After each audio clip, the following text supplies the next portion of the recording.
All right, today we're going to talk about this incredible tree from India that's been woven into culture, medicine, and ritual for literally thousands of years.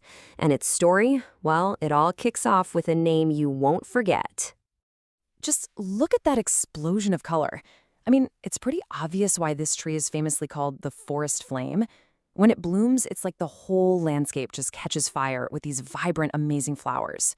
This one image really captures why people have been so fascinated by it for centuries.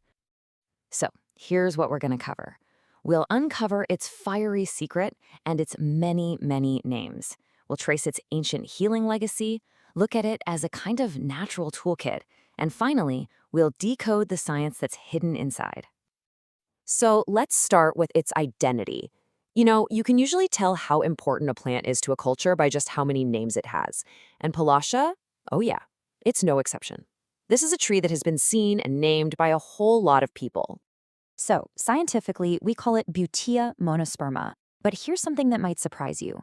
It's actually in the Fabaceae family, which means this magnificent forest flame is basically a cousin to your everyday pea and bean. Kind of wild, right? And this right here just shows you how widespread this tree is.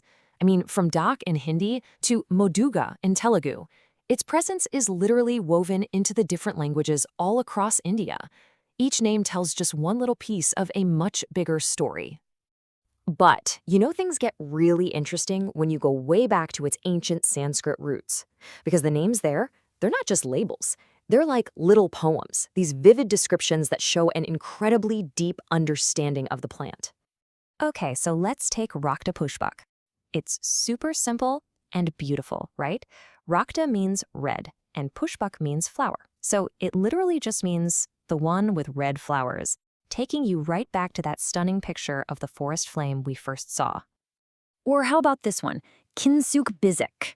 This name means resembling a parrot's beak. And that's just, what an amazing observation, right?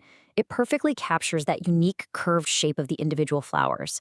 It really shows you just how closely ancient people were looking at the world around them. And all of that close observation, it wasn't just for coming up with poetic names. Nope. It was actually the foundation of a healing legacy that turned Palasha from just a beautiful tree into a really powerful remedy. I mean, its story goes back for thousands of years. In the Vedic period, it was considered sacred, a really key part of religious ceremonies. Later on, legendary Ayurvedic sages like Sushruta were documenting its medicinal powers. And now, today, modern science is studying its chemical makeup and finding a fascinating overlap with all that ancient wisdom.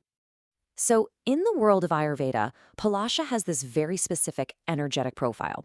It's described as having a bitter taste, light and dry qualities, and a hot potency. Now, these aren't just poetic descriptions, they're the actual keys to understanding how it affects the body.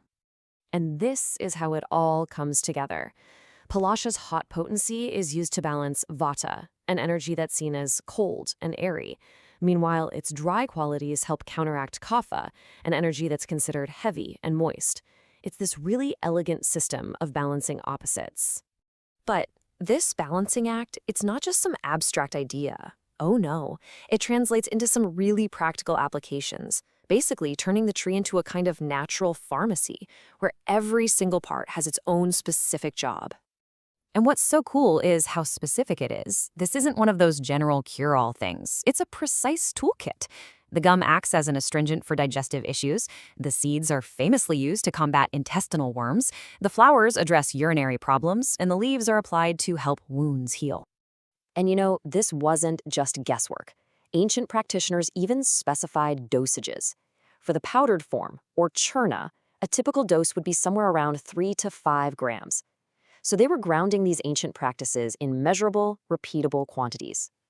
Okay, so all of this brings us to our final section. We've seen the poetry, the history, and the practice. But how does it actually work? Let's decode the ancient wisdom by looking at the science inside the tree itself.